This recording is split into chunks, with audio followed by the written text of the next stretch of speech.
Hello everyone, welcome back to my channel Jai Mauni Baba academy. आप सभी का स्वागत है आज के इस वीडियो में। आज हम इस वीडियो में नरेशन प्रश्नवाचक वाक्यों को इनडायरेक्ट में स्पीच में बदलने के नियम को पढ़ेंगे। इंट्रोगेटिव सेंटेंस में कैसे डायरेक्ट से इनडायरेक्ट बनाते हैं तो सारे नियमों को हम इसमें देखेंगे। और इंट्रोगेटिव सेंटेंस क्या होता है, इसमें कितने तरह के वाक्य होते हैं, यह अभी हम देखेंगे। तो चलिए बच्चों स्टार्ट करते हैं आज के हम वीडियो को। देखिए, हम एसआरटी पढ़ चुके हैं। आज के वीडियो में हम इंट्रोगेटिव सेंटेंस पढ़ेंगे। इंट्रोगेटिव सेंटेंस प्रश्नवाचक वाक्य, प्रश्नवाचक वाक्यों को इनडायरेक्ट स्पीच में बदलने के नियम। अब यहाँ पर डायरेक्ट से इनडायरेक्ट बनाने के नियम हम पढ़ेंगे, लेकिन उसके पहले हम ये जानेंगे कि इंट्रोगेटिव सेंटेंस क्या होता है और ये कितने प्रकार के होते हैं। बहुत से बच्चे जानते होंगे, बहुत से बच्चे नहीं जानते होंगे, तो वह भी देखें कि कैसे होते हैं। देखिए, टाइप्स ऑफ इंट्रोगेटिव सेंटेंस।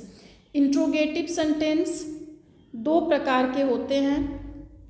मुख्य रूप से इंट्रोगेटिव सेंटेंस को सामान्य रूप से दो भागों में विभाजित किया गया है। पहला होता है ऐसे प्रश्न जिनका आंसर यस और नो में दिया जा सकता है। ऐसा प्रश्न जिसका आंसर यस या नो में दिया जा सकता है, जैसे are you happy, do you know him, will you accompany me. इसको हम ऐसे भी कह सकते हैं कि ऐसे क्वेश्चन जो कि हेल्पिंग वर्ब से शुरू होते हैं, is, am, are, was, where, do, did, has, have से यदि कोई क्वेश्चन शुरू होता है तो उसे हम एस या नो में जो दे सकते हैं। तो ये पहला प्रकार है, जिसे हम ये भी बोल सकते हैं कि क्या से शुरू होने वाला वाक्य, यानी कि ये क्या से शुरू होता है। क्या तुम खुश हो, क्या तुम उसे जानते हो, विल यू कंपनी में, क्या तुम उसे कंपनी दोगे, क्या तुम उसका साथ दोगे। तो इस तरह के प्रश्न हमारे फर्स्ट में आते हैं। और सेकेंड हमारा होता है ऐसे प्रश्न जिसका आंसर एस और नो में नहीं दिया जा सकता। These are also called WH question. ऐसे इंट्रोगेटिव सेंटेंसेस, ऐसे प्रश्न होते हैं जिनका आंसर एस या नो में नहीं दिया जा सकता है। ऐसे प्रश्नों में कुछ जानकारी दी गई होती है। इसको दूसरे भाषा में समझिए कि जो ऐसा क्वेश्चन जो WH क्वेश्चन से शुरू हो, इंट्रोगेटिव क्वेश्चन वर्ड से शुरू हो। WH क्वेश्चन मीन्स क्या होता है, जैसे वाट, वेयर, हाउ, विच, ये सब जो है, अगर इन सबों से कोई क्वेश्चन शुरू हो जिसका हम एस नो में क्वेश्चन नहीं दे सकते हैं, तो वो हमारा दूसरा प्रकार होता है। जैसे देखिए, where do you live, what is your name, आप कहाँ रहते हैं, आपका नाम क्या है। तो यदि कोई आपसे पूछेगा कि व्हाट इज़ योर नेम, आपका नाम क्या है, तो क्या आप एस आर नो में दे सकते हैं? नहीं, आपको अपना नाम बताना पड़ेगा। हाउ आर यू, आप कैसे हैं, तो ये भी बताना पड़ेगा कि हम अच्छे हैं, हम अच्छे नहीं हैं। तो ये एस आर नो की तरह आप नहीं दे सकते हैं। इस तरह के प्रश्न WH वर्ड्स जैसे what, where, which, who, how, ETC से शुरू होते हैं। अब देखिए, अब हम इंट्रोगेटिव सेंटेंस ये जान गए कि दो प्रकार के होते हैं। एक तो हेल्पिंग वर्ब से शुरू होता है और एक WH से शुरू होता है, क्वेश्चन वर्ड से। तो अब हम नियम देखेंगे कि कैसे बनाएंगे हम। रूल नंबर 1 देखेंगे। देखिए, रूल्स इंट्रोगेटिव सेंटेंस को डायरेक्ट स्पीच से इनडायरेक्ट स्पीच में कैसे बदलें। अब इसका फर्स्ट रूल क्या है, ध्यान से रूल पढ़िएगा तो आराम से एग्जाम्पल प्रैक्टिस आप बढ़िया कर लेंगे। देखिए, रूल नंबर 1, प्रथम प्रकार के इंट्रोगेटिव सेंटेंस जो ऑक्सिलरी वर्ब से शुरू होते हैं। ऑक्सिलरी वर्ब मैंने आपको वर्ब के क्लास में पढ़ाया है। जिनका आंसर एस या नो में दिया जा सकता है, उनको इनडायरेक्ट में परिवर्तन करते समय दैट की जगह इफ या वेदर का प्रयोग किया जाता है।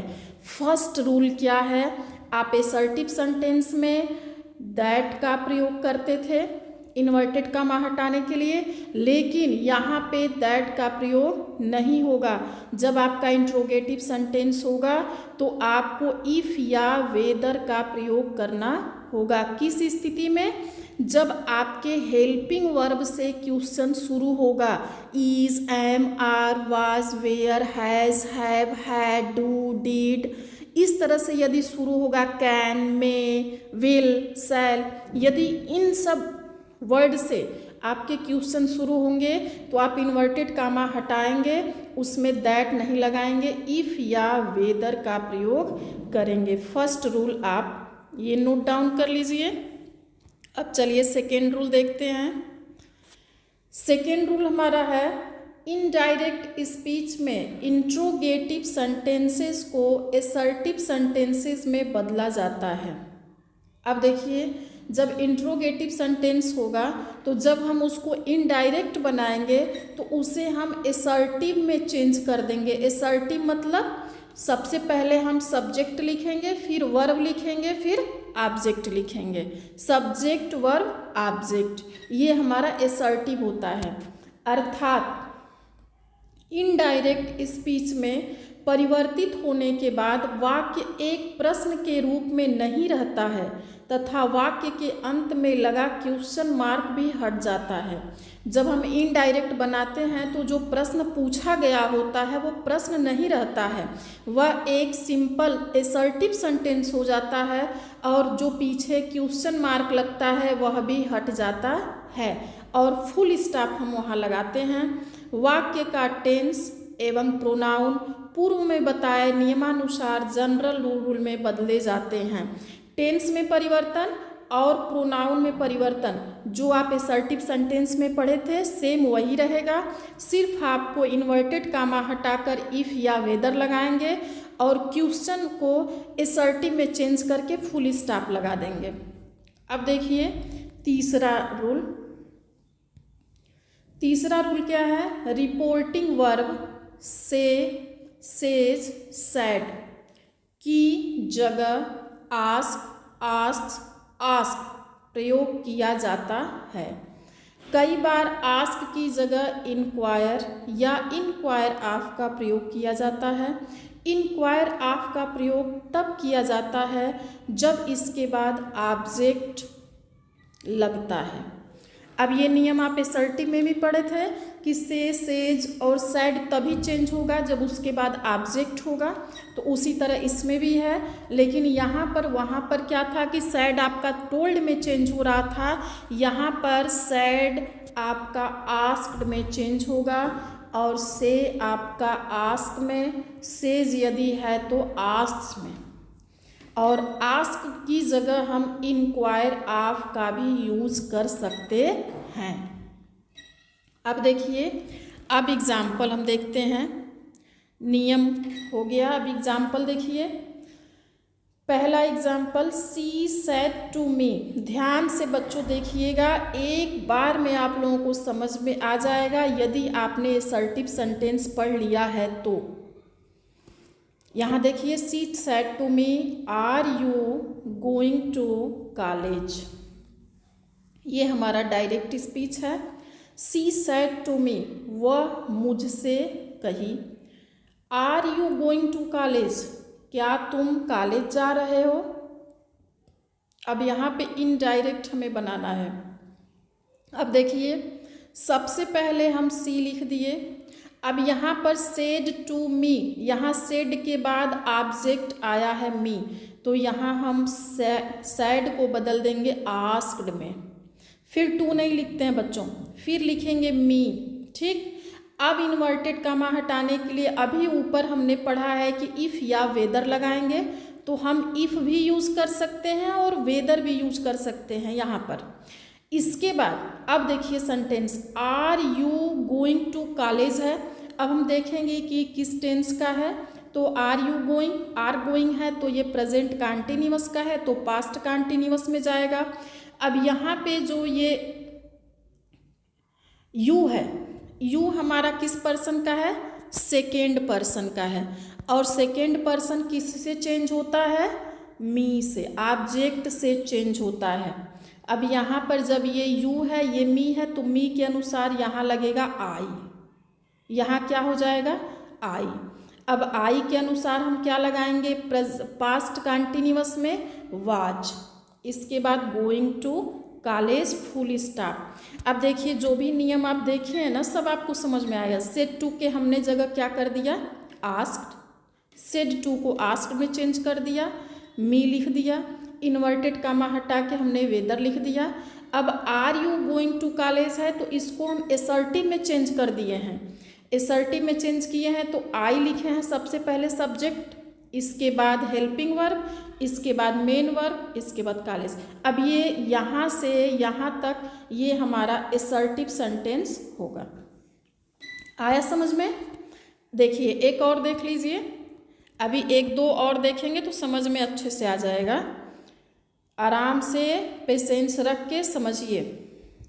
अब देखिए, अब दूसरा आपका यहाँ है, सी सैड टू श्याम, वह श्याम से कहा, have you an extra copy, have you an extra copy, क्या तुम्हारे पास एक्स्ट्रा कॉपी है।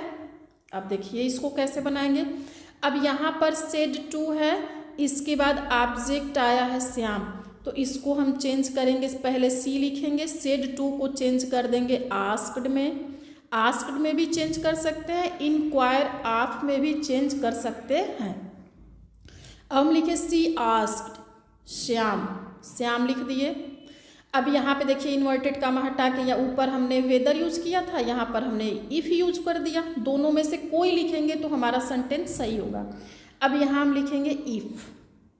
अब यहाँ पे यू यहाँ भी दे दिया, तो यू हमारा सेकेंड पर्सन है, तो पर्सन में चेंज SON बटा 1 2 3 सूत्र बताए थे ट्रिक आप लोगों को। तो सेकेंड पर्सन है तो हमारा ऑब्जेक्ट से चेंज होगा। यहाँ श्याम है तो श्याम की जगह हम क्या यूज कर सकते हैं, ही, तो ही लिख दिए।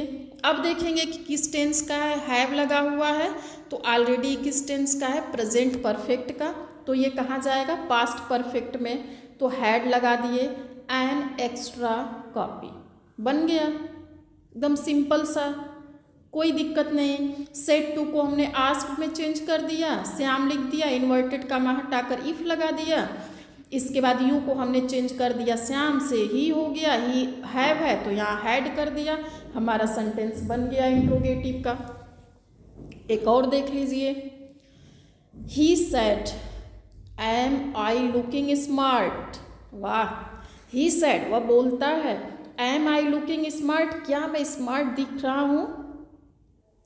अब इसको इनडायरेक्ट में कैसे बनाएंगे, देखिए ही सेड, अब यहाँ पर एम आई लुकिंग स्मार्ट दिया है, अब यहाँ पे ही सेड दिया है तो ही सेड को हमने लिख दिया he asked me, he asked me if, यहाँ इन्वर्टेड कामा हटा के हमने इफ लगा दिया, आई लुकिंग स्मार्ट, तो आई जो है फर्स्ट पर्सन का है, ये चेंज होगा सब्जेक्ट से। आई कुड, एक मिनट, कुछ गलत हो गया बेटा, he asked looking she will, ये क्वेश्चन इसमें ये गलत लग रहा है, इसका आंसर ये नहीं है क्योंकि यहाँ पे लेटर दिया है, तो इसको काटते हैं, ठीक ना, ये इसको काट दिए।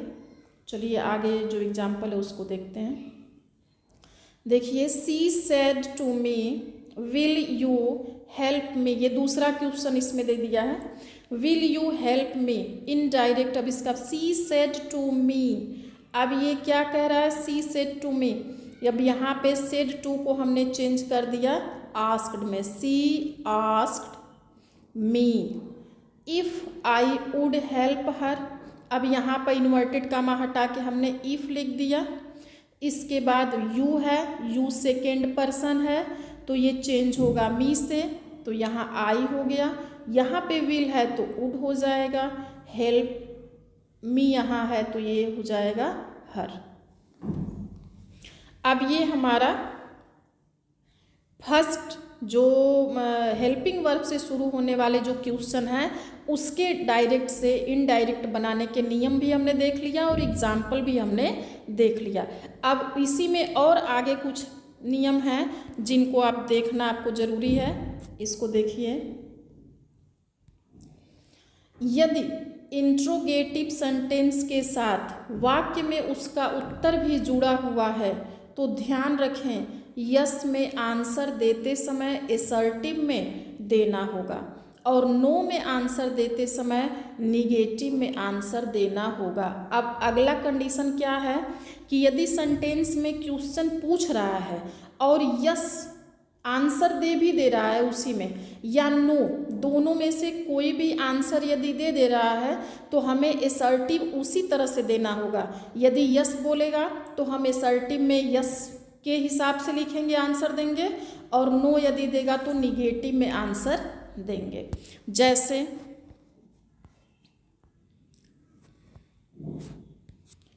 देखिए, she said to me can you solve this question, no. अब यहाँ पे आंसर आ गया आई सेड, मैंने बोला। ऐसे आपके क्वेश्चन में आएगा और आता है, इसलिए इसको समझिए। ऐसे भी क्वेश्चन आते हैं। यहाँ पर दे रहा है शी सेड टू मी, वह मुझसे पूछी can you solve this question, क्या तुम इस क्वेश्चन को सॉल्व कर सकते हो, नो आई सेड, तो मैंने बोला नहीं। अब इसको कैसे बनाएंगे देखिए। अब यहाँ पर सबसे पहले वही नियम करेंगे, सी लिखेंगे, सेड टू को बदल देंगे आस्क्ड में, मी लिख दिए। अब यहाँ पर लिखेंगे इन्वर्टेड कामा हटाएंगे तो लिखेंगे इफ़, ठीक। अब यहाँ पे can you solve this question है तो सबसे पहले हम सब्जेक्ट खोजेंगे। सब्जेक्ट हमारा यू है, सेकेंड पर्सन का है यू, तो ये चेंज होगा मी से आई हो गया। इसके बाद हेल्पिंग वर्ब कैन को कुड में चेंज कर देंगे। शाल दिस के स्थान पे दैट लगा दिए, दैट क्वेश्चन। यहाँ तक तो आपको समझ में आ जाएगा पूरा। अब आगे क्या लिखेंगे, फिर कामा करेंगे, लिखेंगे आई सैड, आई सैड। अब यहाँ पे उसने बोला है नो, तो इसको हम रिप्लाई करेंगे निगेटिव में। यहाँ हम लिखेंगे I could not, I could not. या फिर इसको ऐसे लिख सकते हैं negative, no, I replied no, तो यहाँ पे हम निगेटिव का रिप्लाई देंगे, तो ये हमारा हो जाएगा। एक और देख लीजिए, ही सेड टू मी, उसने मुझसे कहा, डू यू नो मी, क्या तुम मुझे जानते हो, आई सेड, मैंने कहा, एस, मैं तुम्हें जानता हूँ। अब इतने ये यहाँ से यहाँ तक का सेंटेंस है, इसको इनडायरेक्ट में आपको बदलना है। बड़े सेंटेंस को देख के कतई नहीं घबराना मेरे बच्चों, बस नियम को बढ़िया से रख दो, कोई गलती आपकी नहीं होगी। अब देखिए कुछ नहीं करना, ही सेड टू मी है तो हमने चेंज कर दिया he asked me. Inverted comma हटा के हमने लिख दिया इफ़। अब यहाँ पे डू यू है, सब्जेक्ट हम उठाएंगे, सब्जेक्ट हमारा यू है तो मी से चेंज होगा, यहाँ आ गया आई। अब डू यू है तो यहाँ पर डू यू नो है, तो ये किस टेंस का है, प्रेजेंट इंडिफिनिट का। तो जब ये पास्ट इंडिफिनिट में जाएगा तो नो का सेकेंड रूप न्यू हो जाएगा, न्यू हिम। अब फिर यहाँ तक हो गया मेरा। अब आगे फिर लिखेंगे आई सैड, आई सैड कामा दे करके। यहाँ पर यस बोला है तो हम बोलेंगे आई डिड। जिस टेंस में आपका इंट्रोगेटिव रहेगा उसी में हम आंसर भी देंगे। या तो हम बोल सकते हैं कि आई रिप्लाइड इन अफर्मेटिव, हमारा जो उत्तर है वो सकारात्मक है। या तो हम इसे लिख दें, या तो आई डिड यहाँ लिख दें, या तो हम आई कुड नॉट लिखेंगे, या तो हम लिखेंगे आई रिप्लाइड इन निगेटिव। यदि यस में होगा तो आई रिप्लाइड इन अफर्मेटिव लिखेंगे, यदि नो में होगा तो लिखेंगे आई रिप्लाइड इन निगेटिव। इतना समझ में आ गया आप लोगों को? उम्मीद करती हूँ कि समझ में आ रहा होगा अच्छे से। अब चलिए रूल नंबर 5। अब रूल नंबर 5 देखते हैं। ऐसे इंट्रोगेटिव सेंटेंसेस जो WH वर्ड से शुरू होते हैं। अब देखिए दूसरा टाइप वाला आ गया। जिनका आंसर एस नो में नहीं दिया जा सकता, ऐसे वाक्यों को जब इनडायरेक्ट में परिवर्तित करते हैं तो कंजंक्शन दैट, इफ या वेदर नहीं लगता है। अब देखिए, यदि हेल्पिंग वर्ब से शुरू होगा तो इफ या वेदर लगाते हैं, यदि WH फैमिली से शुरू होगा यानी वाट, वाई, हु, वेयर ये शुरू होगा तो यहाँ पर न तो दैट लगेगा, न इफ लगेगा, न वेदर लगेगा, कुछ भी नहीं लगेगा। क्या लगेगा? बल्कि जो WH वर्ड है वही कंजंक्शन का कार्य करता है। बहुत आसान, जो वाट, वेयर, वाई आएगा उसी को हमें कंजंक्शन के रूप में लिख देना है और अदर कुछ भी नहीं लिखना है। जैसे हमने पूर्व में बताया था, इनडायरेक्ट स्पीच में वाक्य इंट्रोगेटिव में नहीं रहता है, उसे एसर्टिव बनाना आवश्यक है। इनडायरेक्ट स्पीच में वाक्य जो है इंट्रोगेटिव में नहीं रहता है, उसे हम एसर्टिव बनाते हैं। वाक्य में आए प्रोनाउन एवं टेंस में परिवर्तन पूर्व में बताया गया, जैसा बताया गया था वैसे ही होगा। अब देख लें example. He said to her, What do you want? यहाँ पे अब आ गया What do you want? इस तरह के यदि हमारे आते हैं सेंटेंस तो हमें कैसे इनडायरेक्ट बनाना है। देखिए, ही सेड टू हर, ही लिख दिया हमने, सेड टू को आस्क्ड में चेंज कर दिए, हर लिख दिए। अब यहाँ पे देखिए इन्वर्टेड कामा हटाने के लिए हम न इफ लगाए हैं, न वेदर लगाए हैं, न दैट लगाए हैं। यहाँ पर ये जो वाट है ना, ये कंजंक्शन का काम करता है।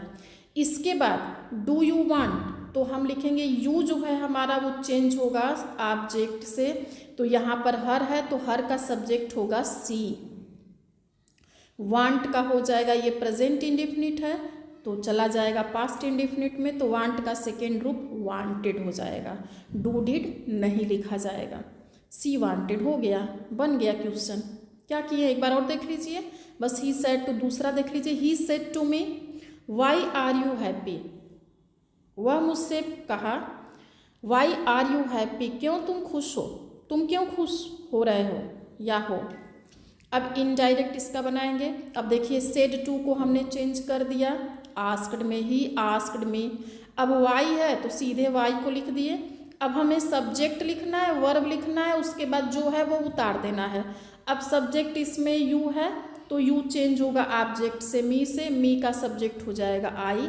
अब यहाँ पे आर है तो यहाँ हम लिख देंगे वास, फिर हैप्पी है, हैप्पी लिख दिए, हो गया सिंपल। अगला देख लीजिए, राम सेड टू हरि, राम ने हरि से कहा वेयर डू यू लिव, कहाँ रहते हो। अब Ram asked Hari, said to को हमने आस्क में बदल दिया।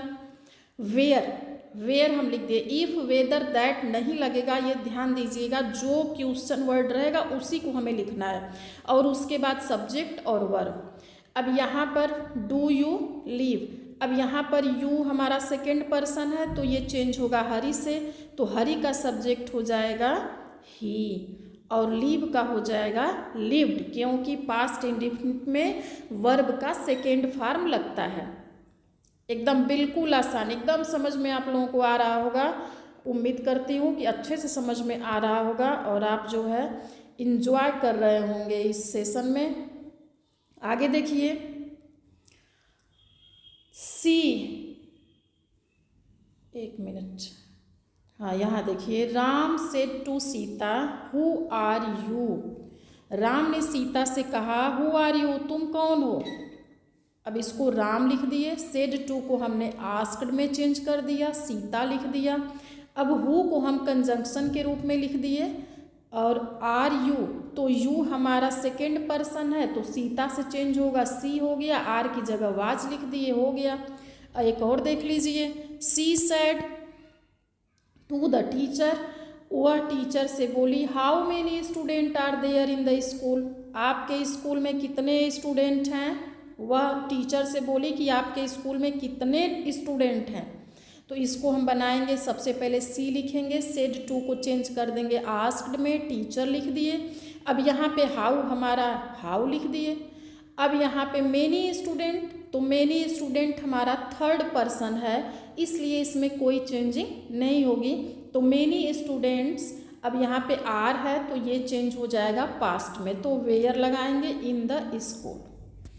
अब आप लोगों को समझ में आया होगा। अब चलिए अगला जो है अगला रूल देखते हैं।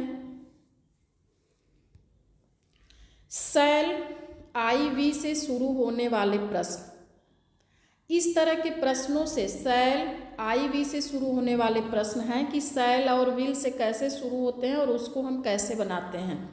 इस तरह के प्रश्नों से जब कोई सूचना हो या कोई स्पेकुलेशन हो, जैसे डायरेक्ट स्पीच है, शैल आई ईवर सी हर अगेन ही, तो इसको ही सैड, तो इनडायरेक्ट बनाएंगे तो क्या लिखेंगे, शैल आई ईवर सी हर अगेन ही सैड, तो इसे हम लिखेंगे ही वंडर्ड इफ। अब क्योंकि शैल क्रिया का फर्स्ट फॉर्म है, इससे शुरू है, तो इफ लगाएंगे।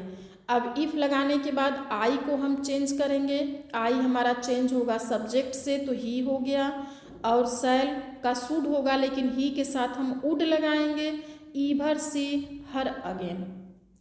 इसी तरह हमारा अगला है when shall I know the result of the election Ram asked. अब इसको हम बनाएंगे राम आस्क्ड, व्हेन लिख दिए, इसके बाद आई को हम चेंज कर देंगे ही से, ही हो गया, शैल की जगह वुड हो गया, no the result of the election. अब यहाँ तक आप लोगों को अच्छे से समझ में आया होगा। मेरे प्यारे बच्चों, इंट्रोगेटिव सेंटेंस आपने पूरा पढ़ लिया। अब कल हम आप लोगों को प्रैक्टिस इसका लेकर के आएंगे। इसमें जो भी क्वेश्चन जैसे आपके एग्ज़ाम में आते हैं वो हम आपको पढ़ाएंगे।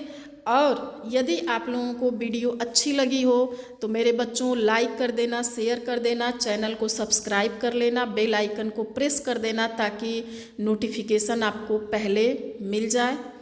और मुझे उम्मीद है कि आप लोगों को अच्छे से समझ में आया होगा। कल हम इंट्रोगेटिव सेंटेंस के कुछ क्वेश्चन लेकर के आएंगे और उस पर हम एक रिवीजन भी हो जाएगा और प्रैक्टिस भी हो जाएगा। तो आज के लिए इतना ही। थैंक यू, धन्यवाद।